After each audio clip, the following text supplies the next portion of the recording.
Hello everyone. Today we talk about how to fix the app of Scrabble. We go to settings.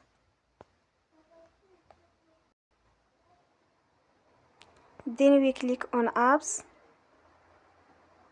After that we search the app Scrabble. And then we click. Then we'll on for stop. After that we go to storage. Then we click on clear cache. In the end, turn your phone and you will restart your phone again. Don't forget to support us by like and subscribe. See you next time and thank you for watching.